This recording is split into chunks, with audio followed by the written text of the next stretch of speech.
Okay, personal style. Personal style as it persists regardless of season. And sort of in that effect, okay, you've always got to make decisions that are coming from a place of comfort for yourself when you are purchasing tops, shirts, whether they're button-down shirts, pullovers, t-shirts, whether you're planning on dressing up or down, or kind of like this where I've got selvaged in them. Do the fit sort of thing. Here with this. Boots, doing cowboy boots at the moment, which I'm really proud of these because these, of course, are upcycled by myself. So I've got cowboy boots going on with my selvaged denim. So I am, I guess you could say, Texas authentic today. But the real purpose of this video is sort of like the shirt. Obviously, for you eagle-eyed people, this is not a standard shirt. This is something that must have been what I usually jokingly call it grandma style. You know, obviously has homemade features in its fit, and that's both its greatest strength and its weakness. And how I'm gonna tie this all together here in a minute. Let's go back into the work center of my lovely new house, which is something else I haven't focused on enough. Love this place. This is my kitchen, cocina. I hope I'm pronouncing that correctly because one is either a place where you prepare food. I've got an electric stove with the best cookery ever. But cucina or cocina, one is either a place where you prepare food, el baño, and the other is a loose woman. And I don't know which or whatever. But the real star of today's video in my home is the second bedroom of my back home, which has this table. And what makes this table significant and special is the fact that this is where the magic happens. I have all my base, not everything is here, but the majority of my base of equipment. So if I can remove the camera from the tripod, let's go over this stuff. Starting with the big one, which isn't all together, but most used, everything. This is actually for yarn. This is the baby lock engraving machine. Yes, you can engrave and embroider onto material as thick or even more thicker than this leather. This is an old project. There's nothing embroidered on this right now because I've been using this, and to be frank with you, I need to treat this leather. It's getting a little dry, which is so weird to me because it's been extremely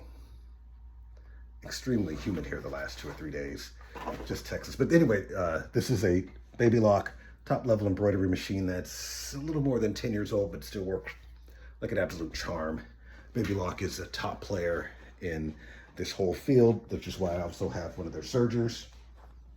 And this thing is a little bit more set up correctly, ready to go.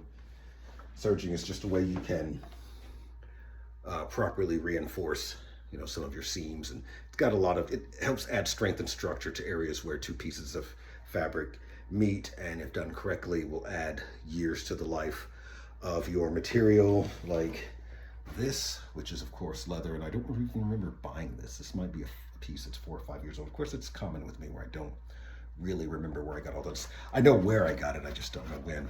And again, it's a little dry, but it's a great finish on this. But the funny thing about this, you know, this looks like a purse, and I don't think I meant it to be a purse. I may have, it depends.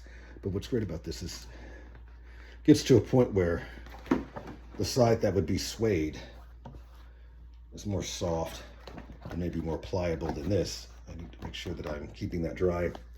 The one that I've worked with the most, and my favorite, well, is this Heavy Duty Singer, which I've done some projects on. Let me tell you, there's a story with that, including this, which is not a premium. There's premium bag, but I made this bag using this heavy duty.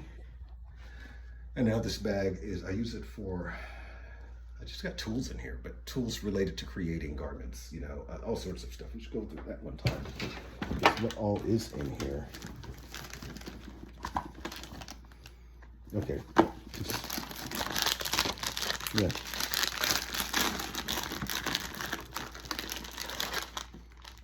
Just a hodgepodge of random stuff that I would use to make things like that bag, or like this, which I did use to make. This is my wallet. My wallet was made by me on this. And you can tell that this is my wallet because here I've got my, all the other shit in here, my military ID, a wallet that I produced in a group of 4 that year that I was totally into making wallets, and I'm thinking about getting back into as well. And I kept the second nicest one, but it was all really high-end, soft calf skin, and it is just really shows some great wear and tear. Very proud of this in the fact that I've always got something that I produce with my own hands that I use every day. And this is the smaller of the two sewing machines, again, sort of ready to go. And there's more details here. Favorite is, actually, let's go into the closet before I sweat myself out. And here is, of course, more. This higher end leather, very soft and a little bit better condition as far as how moist it is. We've got the label of when it was made. And there's quite a bit heavy. Oh, 2 labels here. And I'm a huge fan of the coloring. And the prize, piece de resistance in here, in addition to that, I'll put this on the table here, is, if you're a big fan of hides, is what this is. This is a hide that still has, if you want to cooperate with me, here's the backing of the hide, and it's still got the fur on it. It is fur, raw, waiting and ready to be transformed into something spectacular, something beautiful. And I have 2 pieces like that. This is another one. That's even lighter in color. And I'm going to take that one out of the plastic. But yeah, this is a work center back here. And I love it. And it just keeps getting better because, sorry, it's very sweaty. You recognize this from the terry jacket. Let me move where there's some more light. You see that color? See that burgundy, beautiful burgundy color. I'm hoping this shows up. There we go. And I'm sorry the light is so flat, but I mean, that's amazing. Bring this up. There we go. The back of it. And this is, of course, he died, and I can't remember what animal this is, but it's, and so much more of that, more to be done, because there's plenty of it. And this actually, it's a pretty large piece. It almost covers this entire table. Look at that. Look at that. Almost, well, not almost. Yeah, I mean, that's a sizable piece when you spread that whole thing out. And considering that there's several more in this bag, the bag is full of choice pieces of, again, leather hide that still has the fur on it. So future projects, I've just got a lot of that. These 2 things, these pieces of leather, so the deal, those are actually handles for bags. I've got denim here, 2 pieces of denim. Everything that needs to be done to make this into a work center has been done, and this is a viable work center. So now I'm going to put this back on the tripod and sort of continue on. Actually, let's move this back into a space where there's a little bit better circulation and talk about the real subject that I wanted to talk back here, because that's a work center, and soon work will continue there. And the lighting is much better here. All right, jump cut. Because this is actually the harder part of the video, because the motivation for why I am making this is deeply connected to the fact that there was an earlier video produced from a content creator that I follow, and he was addressing the fact that within the luxury space, within the garment industry, you know, Dior, Dolce & Gabbana, Versace, that entire area, there's been an explosion for obvious reasons in recent years of fakes, you know, facsimiles, you know, and it makes perfect sense given the economic times that people would feel the need to invest on both ends. People who have the artistic ability to create a fake that is almost indistinguishable, you know, at first glance from an actual luxury garment or item. And I know that's debated, you know, by different people. And the people who are using this in an aspirational way, as in they're not actually wealthy people who are buying these. They're not Joe Schmo, but you know, they make enough to consider this stuff aspirational, but they can't buy it at the boutique. They buy it off a secondary market. And what I mean that online, not in a back alley purchase, but you know, your websites like Grailed and RealReal, and there's a couple of others. And of course, most people are familiar with eBay, which dabbles in luxury, but not quite to the level of some of those others. There's a few. And I have seen most of them and perused them. Etsy even gets into this area. So let me just sort of give you a scenario before I lose my train of thought again and have to make it ugly. I don't even know how I'm going to edit this together. You're a fan of the Birkin bag, or you know, any other sort of luxury. This is my. It's a desirable vintage mechanical watch that is a hybrid of, you know, sort of the quartz crisis and leaving mechanical stuff. So this is a very desirable, very old 1968-69 Timex electric. So instead of having a quartz, it generates electricity with my movement and then powers a fully mechanical movement, right? So it's very different, and it's very few. Not to brag on my watch, but say this could be desirable for some people, right? If Timex reproduced this, it might become a thing, and then that would produce demand, and that demand curve would follow a predictable pattern. And sometimes these products are referred to as something called Veblen products, which their desire curve, their demand curve, means their, you know, value increases as their rarity and demand increases, as opposed to what we normally see. And that therein lies the problem. So you want a Birkin bag, or you want a rare watch reissue, and you can't afford to get it at the boutique, so you are dependent on getting, you know, your Birkin bag, your watch, your used whatever, and it's a used product on a secondary market, hoping that it would decrease in value, but it's still a substantial investment. It's still something you had to aspire and save up to get, as opposed to what rich people have. Everybody knows this, and if you can figure out a way to produce a regular looking bag, or, you know, a bag that seems like it's going to be of value, like this is actually a very nice bag, very nice leather, but it's not worth anything. This is, you know, this is at most a $20-$30 bag, but with the right label, it could be worth 10, 20, 30 times that much. And someone buys it and then figures out that it's a fake. There's nothing you can do. The platform that you bought it from, they're only going to make a tertiary attempt at, even if they mean well, they can only do it, you know, a sort of, they're in business to make money, and it's to their benefit, you know, whether it's eBay, Grailed, whatever site, to just continue these transactions. You know, they're not really motivated to. They might give you back your money on the one time you sort of caught them selling a fake. You know, apologize, we'll reimburse you or give you credit, you know, store credit, whatever, on your $1,000 fake Birkin bag. But for the most part, a lot of these fakes in this corner of the market are going to slip by your secondary retailers. And for the people who dabble in this stuff and can't afford to buy it firsthand, there are going to be a lot more victims of your fake Balenciaga sneakers and that entire genre. So what am I getting at? What's my point?